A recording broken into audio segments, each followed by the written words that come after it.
ready for this? We are ready. Okay. All right. All right. Good morning, everyone out there. Tansai, good morning. Today's guest is someone who lives and breathes broadcasting with over 30 years of experience in radio and media. He's seen this industry evolve from the old school boards and tape decks to live streams, digital platforms, and social media. Before the mic, he was an SJHL Junior A hockey player under 21, and that competitive spirit never left him. He's a lifelong sports guy, a voice for the World Professional Chuckwagon Association, and someone who truly believes in the power of youth, mentorship, and community media. We're also proud to say he's now officially part of our team, helping us relaunch Kitaskino Radio 102.5 FM and train our public relations media crew here at Onion Lake. Around here, we call him a beauty. Please welcome Greg Buchanan. Thank you so much, Fraser. Beauty. You said beauty, right? Yeah. Okay. Yeah. Slash. Beauty's kind of stretched out here for me, but yeah, it's a pleasure coming. The roads were not the best this morning, but I trucked through. So if you are on the highway, take your time because if there's some cars in the ditch along the way. But great to be here this morning. Yeah, right on. Thanks for doing this. Okay, so I think for starters we'll go way back, little Bucky, little Bucky. Yeah. And we'll we'll go with it. So I guess first question is, what did playing SJHL Junior A teach you about discipline and teamwork? I don't know about discipline at times. If you've ever seen me play, discipline was not a capital D in my books, but I think more than teamwork, and I think teamwork goes a long way, and not just here. What we're doing here as a team, everybody has a role to play. I think you do that at home too, and you have a teamwork at home.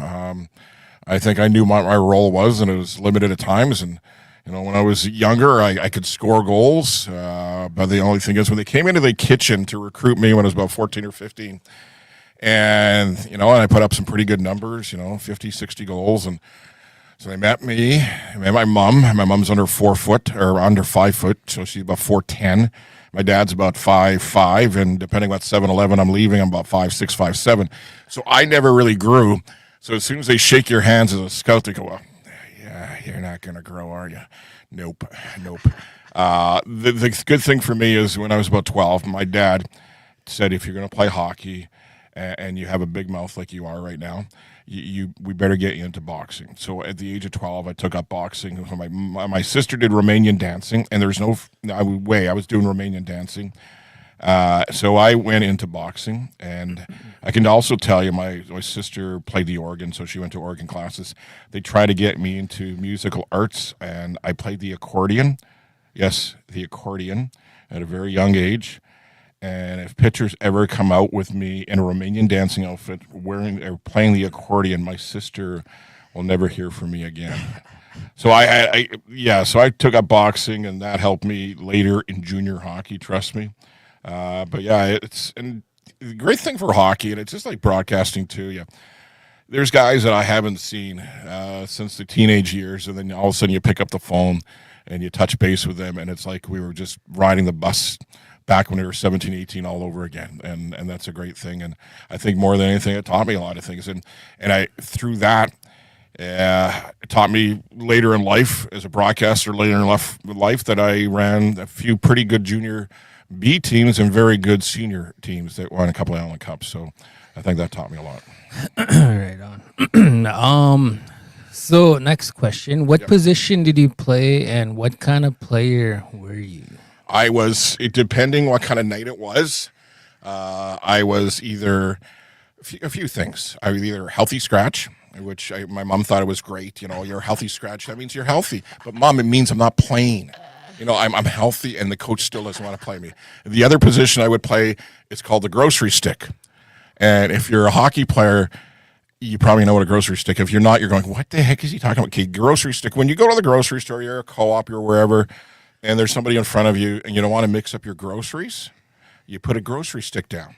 See, the grocery stick on a player's bench in hockey separates the defense from the forwards because that grocery stick is not going to move too much. But seriousness, I was a pretty good centerman, and had a lot of fun with it and put up some very good numbers, played with some very, very skilled guys. Danny Dufour is one that went on and played pretty good hockey. Tim I know all those guys, I know he's a lot younger than me, but I got to play a lot of street hockey with those guys. But that was kind of my positions. And then the funny thing is, later in life and after junior was done, my first radio job was in Shaunavon, and I was supposed to be the play-by-play guy for the senior team, but I ended up playing for the senior team. So you can't really do play-by-play if you're on the ice. But I had a lot of fun. And then growing up in Regina, I really didn't know what senior men's hockey was. I thought it was just guys getting together and playing rec. Later, I know about 2 games in, I got a 32-year-old farm boy that's punching me in the face, and it's like, this isn't rec hockey anymore. So, yeah. So going back to the grocery stick. You like that one, yeah? Yeah, I think. Yeah, no comment on that. But I think that's kind of what I became as I started getting Later? older. Yeah. But anyway, so did you ever imagine a future in broadcasting back then? No, it's kind of funny. I was thinking about what you're going to ask me today. I was thinking last night, okay, what I'm going to, and why did I go into broadcasting? I really didn't picture myself doing this. I just like any other kid growing up in Canada, you want to play hockey. I knew at a pretty young age that the likelihood of me getting a scholarship was very limited. Likelihood of me playing pro hockey anywhere was limited. But when I wasn't playing, I got to do some color analyst, as they call it. So I went on the radio broadcast, and I knew for some reason it just kind of clicked for me. I was able to fill the gaps and put more than 5 words together like most junior hockey players can't. I could. So I did a lot of interviews. I did a lot of radio broadcasts when I wasn't playing. And I know it was told that you sound pretty good. And didn't really think anything of it, and went into the U of R to take first-year science and going to become whatever because I had really good science marks in high school. And this is boring. And I said, I had fun doing that radio thing. So that's when I kind of thought when I was about 20 years old, like, I'm going to try this radio thing. Just give it a try. Nobody told me when I went into it after broadcasting college that I would make like $600 a month. Huh? Like I was making more at Safeway than I was in my first. Seriously, I was making more at Safeway than I was at my first radio job. But once you get in your blood, you just love it. And I knew right away as soon as I went on air, turned on the microphone, started talking. This is what I want to do. Deadly. So switching gears, going into the broadcasting, how did you land your first broadcasting job? So I finished broadcast school in Saskatoon, and I didn't know. I put my tapes out. Didn't really know if we were going to get a job right away. Sometimes you put those tapes out and you put them all over across Saskatchewan, Alberta. And back in the day, you would have radio stations everywhere. Small little towns had radio stations, not like they are today. And in the meantime, I started being a DJ in a nightclub. Well, I started that DJ in the nightclub. I got training on a Friday. I did the job by myself on Saturday. And then on Monday, I got a phone call. So that's how quick it happened from a place called Shaunavon, Saskatchewan, CJSN. And it was the satellite station for the Swift Current station. So went down there, interviewed for the job, got it, asked me when I could start. I said, well, Friday. So actually, it didn't take me too long. I was very blessed that I got a job offer. And the great thing for that first radio job, I got to do everything you could imagine. And that's what we're trying to do here. And there's never, if somebody asks, it doesn't matter if it's here or any job out there. If a boss comes up to you and say, hey, we want you to do this, and you go, well, I don't have a clue how to do this. You just nod your head. And it said, well, I don't know, but I'll learn. And Fraser, the first radio job in Shaunavon, I did play-by-play. Probably the hardest thing to do play-by-play in radio, period, of any other sport.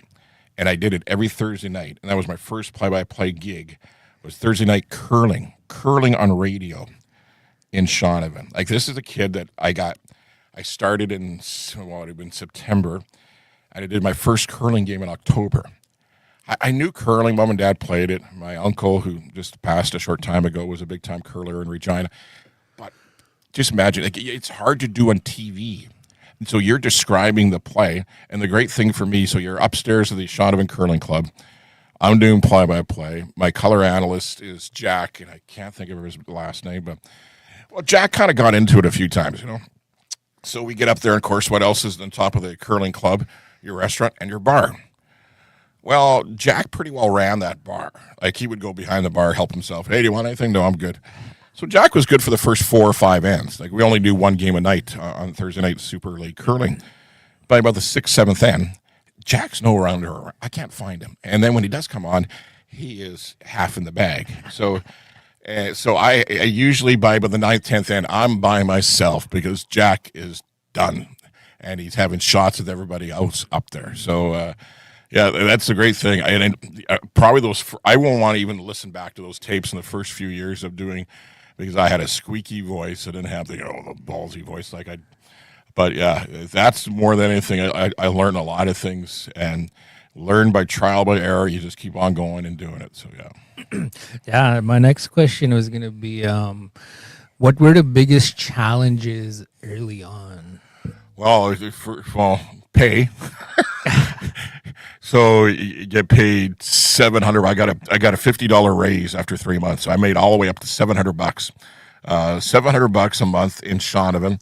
My rent was $250, $300, and I shared it with about 4 or 5 mice in the old Shaunavon hotel. Yeah, it had some.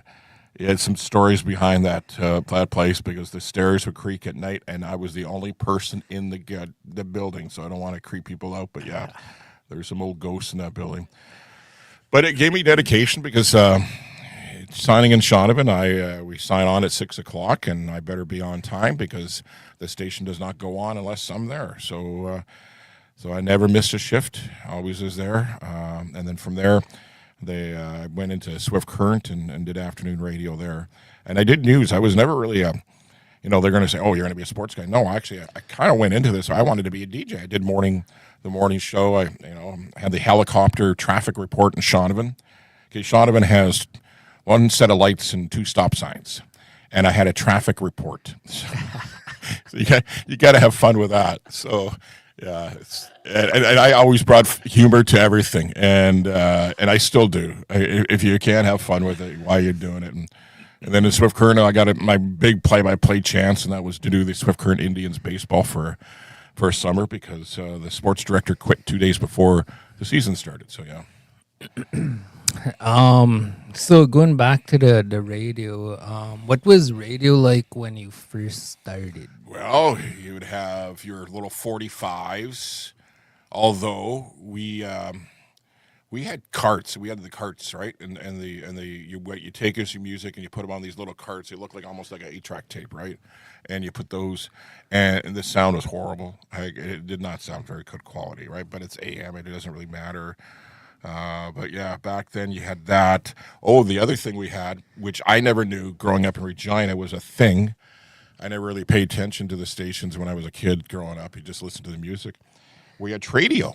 Where people phone in and they have things to sell and buy. And actually, I would love to see that here. It's something that we could incorporate here. And I hosted that, and it was fun. It was a blast to do. And we'd have the guys down the road selling eggs. He had all that different, and it was great to get involved in the community. And I think that's one thing when I first realized in Shaunavon that when I was doing, people were listening and people knew who I was. And it took a very short time, and all of a sudden I would go out to an event and. They didn't call me Bucky back then, but hey, it's Greg, and got to know a lot of people very quickly in Shaunavon and then later in Swift Current. Nice. So with 30 plus years in media, what changes in media stand out the most? Oh, there's so many changes. See, what we're doing right now, that's one thing. Who would have known that we'd be sitting here with how many cameras, and we're live and we're online and we could take this and be on radio at the same time. That is just amazing. The technology, like going back to my Shotovan days, when you did a remote broadcast, so not live in the studio, you would have to be, you have to have a phone line. There's no way you could just set up and go. There wasn't cell phones back then. Yeah, that dates me. But so that would be in 80, 85, 86. So we're doing play-by-play high school football in Gull Lake, Saskatchewan. I'm doing play-by-play. My color analyst is Kenny Adept. Kenny's was the morning show guy in Swift Current for a long time. And we're at the top of this hill in a pickup truck. And the reason why we're at the top of the hill and pretty far away from the field is because there's a telephone power pole right there. So we attached ourselves and we got a line put into that pole. You couldn't put it anyplace else. So you put the phone line into and that's great. And we're on air and we're dialed in and we're doing play-by-play. Kenny's a big guy. Kenny is sitting there, emergency brake on, trying to get comfortable. He accidentally hits the emergency brake, and we start rolling down the hill away from the field and almost crashing into the pole because Kenny's trying to get back and trying to slam on the brake. And so I'm trying to do play-by-play where I can't see the field anymore and worried that we're going to crash into something. But, yeah, that tells you something that nowadays technology is amazing. That you can go on, you get a hub, and you're on anywhere, right? As long as you have power, you're good to go. Yeah, that is one of the technology has gone such a long way. The downfall for everything is the technology's gone a long way, because one thing that we've realized through COVID, you don't need to be in a studio. You could do this in your living room. You can do this in your kitchen. You can do this in your basement. You can do this while voicing in Toronto and being played across Western Canada. So as a former Stingray employee, I can say this, and they're not going to come after me, but Stingray just gutted broadcasting this area. They had live announcers in Lac La Biche, live announcers in St. Paul, live announcers in Bonneville, live announcers in Cold Lake, live announcers in Wainwright, and live announcers in Lloydminster. And each station had probably about 3 or 4, if not more, right? Now they're down to 1 for the entire area. 1 announcer among 9 stations. So the good thing is the technology. The bad thing is the technology. And I know for us that's great because we have so many staff members that are they want a board shift and they want to be, and that's tremendous because the technology we have now, we can make so many different things happen. We can go live now with the tie line kit we have, and we can broadcast. It doesn't matter where we are. We have our Starlink, and thank you, it's Mr. Starlink, and that'll get us on no matter where. And I know for Chuck Wagons, for example, we were the same way, where we had to have a fax line set up, and we had to plug into that back in the day in the CPCA, and we had to make sure that was dialed in and that was set up, because if we were going off the internet, we weren't going to be very successful. Now, it doesn't matter where we are in the WPCA. If it's not set up, we go to Starlink, and it's amazing what you can do. You can sit there in the middle of a field and be on radio. Yeah. Yeah, I say the same thing. I don't know all the history and the way things were back then, and I don't have any training or education in this field. It's just kind of something that just happened. But one thing I always say is when it comes to land-based camps with our kids and our schools and stuff, we have the ability to set up in the middle of a bush and live stream what they're being taught and what the elders are teaching and stuff like that. It's amazing. It's amazing on where we've come. And I was the cool kid on the block because I had a cell phone. You had the old non-flip cell phone. Or I back in the day, you had mic phones. Remember the mic phones? And you thought that was great technology. But yeah, it's amazing how everything has come, and what we're doing here kind of tells you exactly this technology is amazing. Yeah. What separates a good broadcaster from a great one? Oh, a great one. I think more than anything is never being afraid to challenge yourself. And don't always get into your comfort zone. Don't always feel like, I can't do that. Don't never second guess yourself, and not just as a broadcaster, but in life in general. never think negative of yourself. Always think positive. Always think that you can do anything you put your mind to. And if you don't know how to do it, you simply ask somebody that does. And then I think more than anything, and just be yourself, be natural. We have I've been here, and I've been, we're mentoring, and we're going to have those one-on-ones with the staff members here as we go along, and we're going to have some today. And I always say, just enjoy it, have fun. Don't. We're not here curing cancer. Hey, that's awesome if we could, but we can't.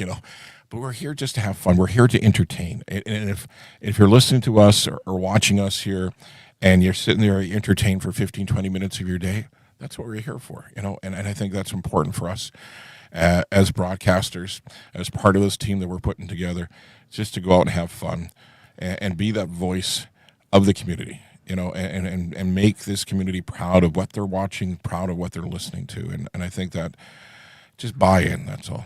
Yeah. Yeah, I'm glad you mentioned that, because that's kind of when we were building this. I think that was a part of the original vision, was just to showcase like what goes on in Onion Lake, to give the people in Onion Lake a voice, and to, I think, just highlight like the different things Onion Lake has to offer, versus not having a platform like this or all the equipment and stuff. I think a lot of times the negative stories and stuff like that kind of dominate, but with something like this, I think it's like designed. Well, you and I have been talking for a few months, right? And I think we might have had our first discussion just through text, like back in October. And through that, I started watching, and it's like, it's so cool what you guys are doing. And I was like, that would be great to be part of that. Like the high school stuff at noontime, the after school stuff, the community. It's what other communities should be doing. Honestly, we don't have that in Lloyd. We don't have that community atmosphere. We don't have bringing people together, and you guys are doing it here, and it's fantastic. You have high school kids interviewing high school kids, and that is beyond cool, because what happens with kids, I think the broadcasting and everything kind of brings them out of their shell, right? And all of a sudden it almost forces them, and then all of a sudden they gain confidence.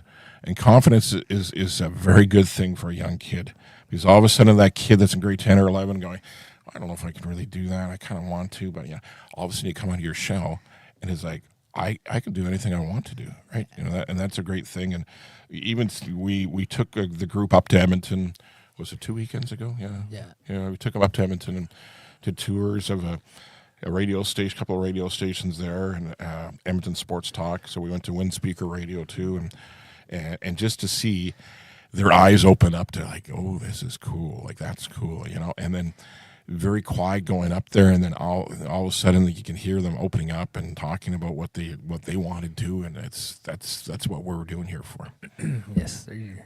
Yeah, that's something I heard last year when we first started doing this. We got we got asked to come set up at the middle school, young teenagers, and so we went set up there having a career fair. We had a booth, and it was me and Brian at the time, and we set up our stuff, and we went live.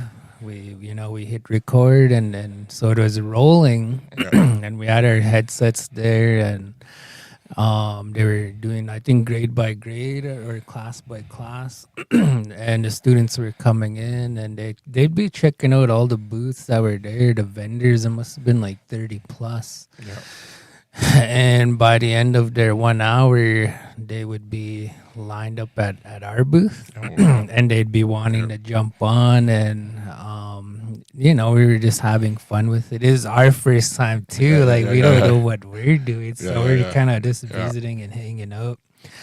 And that's the feedback we were getting from the teachers and the staff, is like I don't know what's going on, but these kids are usually really shy, but when they jump on the headset and stuff, it's like they're a totally different person. They could be themselves, and you could see the confidence, and it kind of just opens them up. That's what it's all about. I know we're looking at future tours down the road, and a future tour is going to be one at Nate at their broadcast college there with Pat Glenza, and really looking forward to that, because I think more than anything, what we kind of want to do here is getting that confidence that you said at the high school, but also for our announcers that are on the team right now.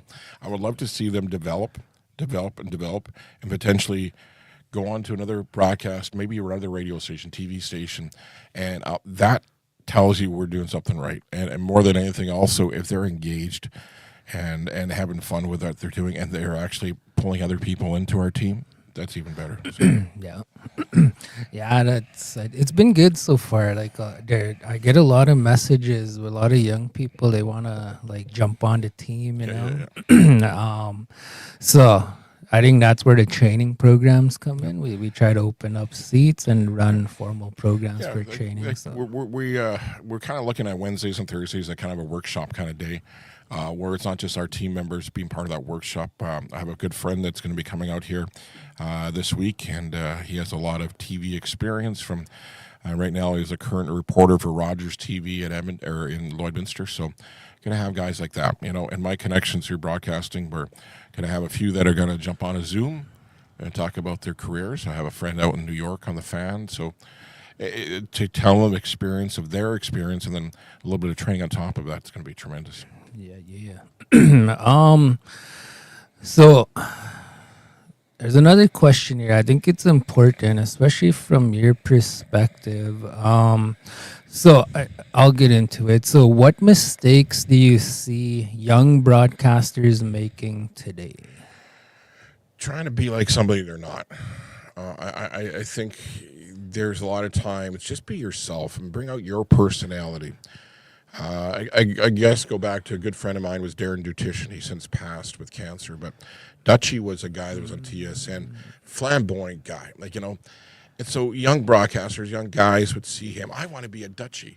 Why don't you just be you? You know, don't write like Dutchie. Don't act like Dutchie. That's Dutchie.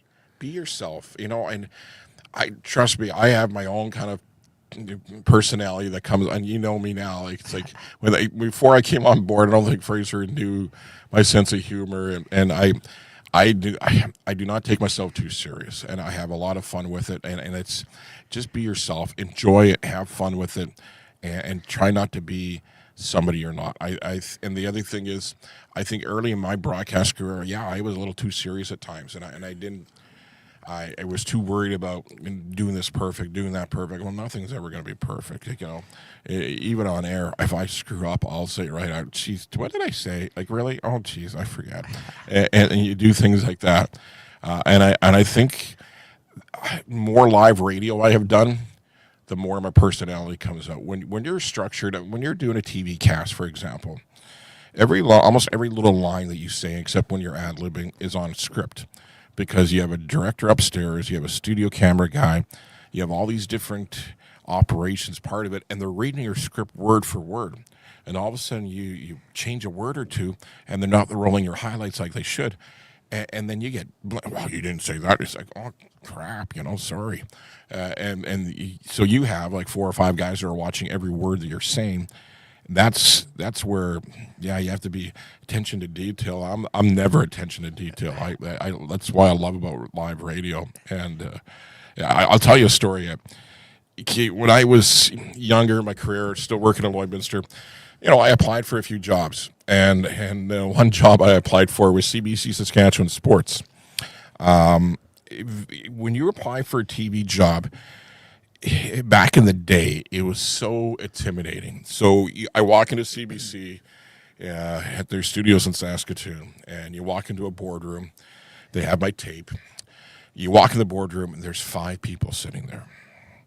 And they put your tape into the machine, and they start watching it. And they don't even have the volume up. And they're watching it just to look at me on camera. So... excuse me. How does this beat the what out of you when you're sitting there watching and they're saying, "Okay, your ears don't look right." Okay, I'm sorry. Okay, I don't know what I can do about that. Your nose looks a little crooked. Yeah, it is a little crooked. Your one eye looks like your eyebrows. You got to do something with it. I know I got to do something. And just picking my and and they didn't even turn up the volume. You haven't even listened to me yet. They finally listen to it. Yeah, your read's okay, and that's when you sound okay. Okay, good.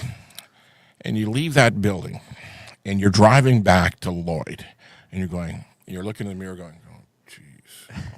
I'm like only like 22 at the time, 23, and it's like, God, I'm ugly. Like I might as well be the Hunchback of Notre Dame. Like, it's like, oh my God, Quasimodo here, and it just so your self confidence. So as much as you're confident and you look like you're cocky on air, in the back of your mind going, okay, what do I look? And back in the day, thank God they didn't get. There was one tape that accidentally got sent out because they kind of clip things together. I used to chew tobacco quite a bit when I was younger, so I would go on air when I was working in Saskatoon, and every once in a while I forget to clear up, and there's a little brown thing right on your lip. And I'm going home watching it at night, and it's like, you guys, the studio director didn't tell me. I don't know. I thought it was your makeup. It's like, oh, that was chew on my lip and on my chin. And it's like, oh, jeez. So, yeah, no, it's I had opportunities to go elsewhere,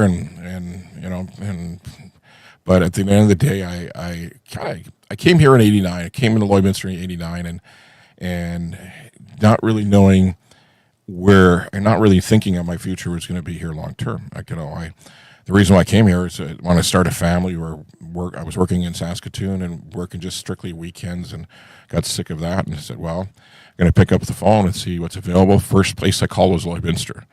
I came here, got the job. I said 6 months to a year, I'll be out of here. 6 months to a year came, opportunity came in Kamloops, turned that down.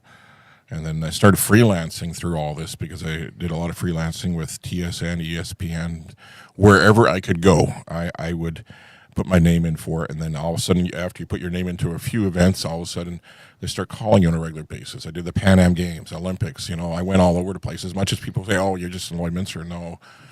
I had my suitcase ready to pack every time and go someplace, because I think more than anything that taught me as a broadcaster, when you're at a table and you're sitting at the table and you're like in your mid-20s and you're sitting across the table from guys that have been in the business for like 30 years, and you're like, you gobble up all the little tidbits that those guys are going to give you, and learn something from each one. And that's what I did. I went to the Blue Jays spring training camp, and people will laugh at some of the names. Don Chevrier. I had supper with Don Chevrier. If you remember Don, he was a Canadian, worked for ABC, did a lot of boxing, did baseball on ABC. And I worked with Fergie Oliver, had lunch with Fergie Oliver. Fergie Oliver, what is it? Well, his claim to fame was Blue Jays. How about those Toronto Blue Jays? That was his kind of go-to, right? He was a Hazel May back in the day. Yeah. Not as good looking as Hazel, but that was Fergie. And then he had it just like Mom TV show. So I challenge you to go on YouTube, look up Just Like Mom. And he was the creepy old guy that would kiss every little girl that came on the show. But yeah, it was kind of cool to hang out with those guys and learn a little bit from each one. And I think that's what I'm here for. Everybody can ask me as many questions as they want, and pick my brain before it gets picked over. So yeah. Yeah. So going back to 1989, Lloydminster. I was 3 years old. Oh, thank you. Appreciate that. Thank you for bringing that up. There you go. Don't feel too old now, Fraser. Thank you. By the way, birthday coming up for me. So hey, all my friends out here at Onion Lake, we're going to do a radio marathon. We should probably tell people on the weekend, the 14th, 15th, and 16th. So we're going to be on the air Saturday, February the 14th, 9 a.m. Valentine's Day. Yes, love stories. Your chance to win some pretty cool prize for your better half. So it actually looks good on you. So guys, if you're cheap, come on. Do you really want to buy roses and chocolates? She better, But yeah, so get out. You get a chance from us, and we'll make you look good, right? We'll do that Saturday, again, nonstop from Saturday morning, 9 a.m. until Monday at 1 p.m. So that's Family Day weekend. So come on down. That 14th is also my birthday. So there's challenges for people that bring in birthday cake and everything else, and make it diet, I guess. Yeah. So how does that look? Like it's 24 hours, right? Keep on going. People could come visit. Oh, yeah. We'll put them on the air, have a little visit. Yeah. We're already lining up a few things. Kobe Stanley, if you're listening, we already talked to him, and he says, yeah, he's on board, the champ. I always tell him that, if you ever watched that Muhammad Ali movie, And he walks in. The champ is here. The champ is here. He should have that on his ring. That should be his ringtone, right? The champ is here. But Kobe, great young ambassador for this community, and bring him on board. We're looking at Jordan Tutu coming on board too. Just kind of not coming in live to the studio, but some interviews there along with Ethan Bear, who's out in Hershey now. So. So we're gonna have a lot of fun with it. Yeah. Going back to Kobe, I know we're running out of time. I know you got to run. And we'll do this. That again. time went by that quick, really? Yeah. Because Fraser told me, okay, we're gonna bring you on and we're gonna talk for an hour. So, okay, what are we gonna do for 58 minutes of that? Because after 2 minutes, it's like, we're done with him. So yeah. Yeah. So going back to Kobe.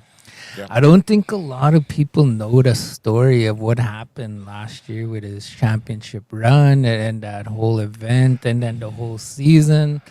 Are you able to share the story or put that into words for us? Yeah, a little bit more than just that. He was probably going into that finals, and I'm over in the WPCA, so I don't know all the inner workings of the CPCA, but I just know that. He was kind of an afterthought of a guy that was in contention. He was on the outside. Yeah. But all of a sudden, he was in the final dash on that Sunday. And I knew he had a shot. Yeah. Yeah, so I think the story goes, and I don't know all of this for a fact, but I think he was like sitting 7th. Yeah. And then the second last day, he had a clean run. I think he had time of the night, which bumped him to like top 4. Mm-hmm. And then he was in the dash for cash. It's amazing because all of a sudden you could be the outside, and if somebody falters ahead of you, and you leapfrog over them, and you have a shot. And Kobe, such a young family, such a good family. But the thing is, you've asked Kobe and ask his wife, Kobe, who's the best wagon driver in your family? And he would say, actually, my wife. She used to beat me all the time with the pony chucks. So I bet you 10-1, it's still Kobe's wife because Kobe's a married guy. He kind of knows. This is how it works. She's always right. Yeah. She's always right. If she says the sky is purple, Kobe, what color is it? It's purple, Greg. Yes, sir. So I have another question here. Perfect. What keeps you so passionate after 30 plus years in the field? I think the people do. I'm so blessed. I have so many different families. I have my own family back home, born and raised in Regina, and then I have family out here. You know, I have so many, like Kobe Sally, you know, and I ran the junior B team here for a couple of years. Sorry about that, folks. It didn't really go too well, but we had fun. And my hockey family, Border Kings, you know, 2 Allen Cups, broadcast family, and my Chuck Wagon family, which is, when I got asked to do Chuck Wagons, I'll quickly tell you the story behind that. It was kind of interesting. It was 89 I get here, and they said about 1990, 91, they said, hey, you need to cover a couple of things. We're going to do a TV show and radio show on rodeo. I said, well, I grew up in the mean streets of the Ledge, Wascana Park in Regina, so it's kind of not exactly rodeo country. So I said, well, I'll learn. And we need you to cover Chuck Wagon racing. And I said, what the is Chuck Wagon racing? Well, you don't know Chuck Wagon? No, I've never seen it before in my life. They said, well, go and watch it. Here's a tape, go and watch it. And here's a guy's name. And he wrote down the phone number and said, here's his name. His name's Buddy. I said, who the hell calls her kid Buddy? Buddy Bensmiller. So I called up Buddy and I said, hey, it's Greg Buchanan. Just moved here and we're going to be covering Chuck Wagon racing. Oh, okay. Come out to Dewberry on Saturday. See you then. Okay. Abrupt, but yeah, went out to Dewberry. Showed up there, shorts and flip-flops, and everybody looks at me and goes, so who are you? I said, Greg Buchanan, I'm here to talk Chuck Wagons. Okay, go to the barn there. The boys are waiting for you. Go to the barn, shorts and flip-flops. There's Kirk. Here's a pitchfork. What the hell? That's not going. I'm working Bensmiller's barn for about an hour in shorts and flip-flops. Flip-flops, not the best with hay and horse shit, right? So, and an hour later, I finally come out, and then Buddy goes, you done? And I go, I don't know. I just came out to talk Chuck Wagons with you. Like, I didn't know you're going to be helping out in the chores here. And of course, he just laughs, and he goes, yeah, come over. And honestly, from that day to today, And he's like my second father. It's just that the Bensmiller family and our connection. And we always joke that I'm the fourth Bensmiller son. I'm the runt of the litter. Yeah. So, and Buddy always wants to say, I want to see the paternity test. I want to see DNA. You got to show me DNA, because Buddy and Darlene have still never got me. If I'm their fourth Bensmiller son, I have still never got a birthday present. I still have never got a Christmas present. That's yeah. And it's kind of funny thing is, I think Buddy's only like 10 years older than me, so I don't know when that happened, but to each his own. But yeah, and that's all jokingly aside. I wouldn't change anything. Like again, I go back to that time when I could have easily said, and how different my life would be if I would have said, I'm not covering chuck wagons. I'm sorry. How different my life would be. And now all of a sudden, I was told you're covering chuck wagons. Well, I'm going to learn. And I did. And now it's 26 years later, and I'm referred as I don't like saying this, but I'm referred as the voice of chuck wagon racing in Canada. And now we're the WPCA, working with a legend like Arnie Jackson and Billy Melville, and doing how many years I did in the CPCA. I am so blessed to say I have friends in the wagon business right across Canada, and guys I keep in touch with, and it opens so many doors for me. I'm very, very blessed, and it's come full circle, and now I'm here to help others, and that's what it's all about. Deadly. Awesome. So I think we're out of time, but we'll do this again. Perfect. Maybe we'll do a series, Take two. Take one, take two. Take one, take two. But you're here with us, and I really appreciate you jumping on board with us. I think we'll do this more often. Yeah. Maybe we'll do a morning show like this. I think a lot of people are engaged. And I think if you're watching in, listening in, or whatever you're doing with us today, get hold of Fraser, get hold of our team, what you want to hear. Tell us what you want to hear. This is your video. This is your podcast. This is your radio station. We're here to serve you. You tell us what you want to hear. Like I like the fact that one thing I brought up today, maybe we do a kind of a tradio. We have people come in. Hey, I have a few things to sell. Let's do that. So a lot of different things. We want to interactive with the audience, and again, that weekend of the 14th, 15th, and 16th. Hey, if you're swinging around, just knock on the back door. We'll let you in, and we'll get you on air, and we'll have some fun, because I'll be here. I'll be here with Midnight Pizza on that Saturday night, and we'll have a lot of fun. So, yes, sir.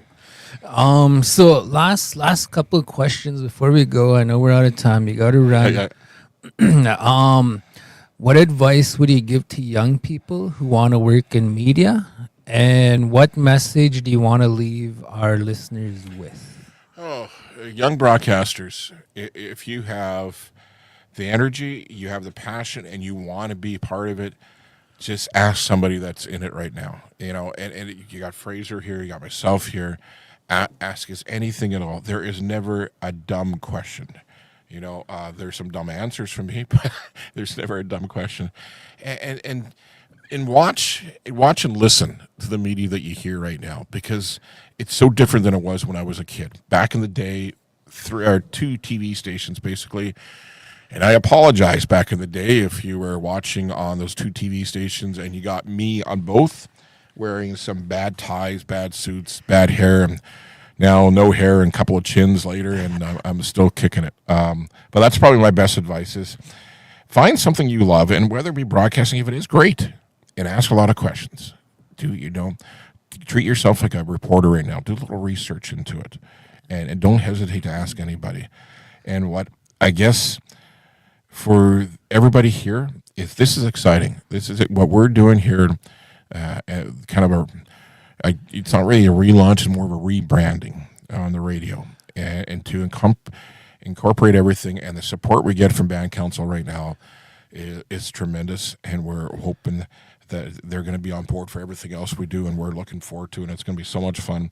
And to see, I ask you, Band Council, come over here, see our young staff here, see how excited they are. We have some great staff that are excited to get on air, and I think one thing, we're going to make Onion Lake Cree Nation very proud of the radio, very proud of what you do too, Fraser. And I just want to say thank you so much for bringing me in, because I've had a blast. It's like, for the longest time, I've been kind of stagnant when it comes to broadcasting. I do my radio in the summertime. I used to do a sports show. We're trying to bring that back here too, but it's kind of.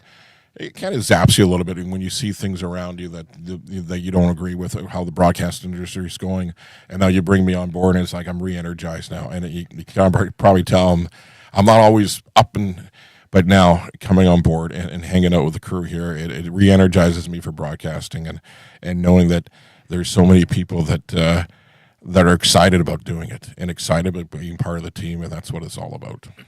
Yes, sir. Love it. Another thing too, I think that like especially the young people or just anybody that wants to try this out. Before I think like this program started here was kind of hard to do. Yep. But now that we have this here, it's just a simple ask, and we'll open a door for you, give you a seat, and run with it. You know what? Even if you don't know if it's exactly what you want, you're a little nervous, a little shy. Come out, give it a try. We're here. Like, you can't go anyplace else and knock on a radio station's door and go, "Hey, I want to try this. Can I come on?" Oh no, but here, yeah, come on in. It's your station, folks. It's all about you, and we're here as part of the community. Yes, sir. Yeah. Again, Bucky, thanks for doing this. No problem. There's so much to talk about. I want to get into the WPCA. I want to get into the Border Kings. I want to get into the hockey, the management, and all of that stuff. But I got Border King stories. I got Border King. Next time, I'll bring the Allen Cup ring. How's that? Yeah. There we go. Yeah. Yeah. So we could. Yeah. There's so much to talk about. We'll do this again for sure. But I think for now we'll have to shut it down. We'll have to let you go. So again, to the viewers, that was the one and only Greg Buchanan, 30 plus years in media, a voice in sports, a mentor, and now part of the 7 Gen family. We're proud to have him helping us relaunch Gitaskino Radio 102.5. We're entertaining another name for that underneath that. And train our public relations team, because this is about more than radio. It's about community, youth, and building something that lasts. If this episode inspired you, share it, talk about it, and remember, your voice matters. This is the 7 Generation Podcast. We'll see you next time.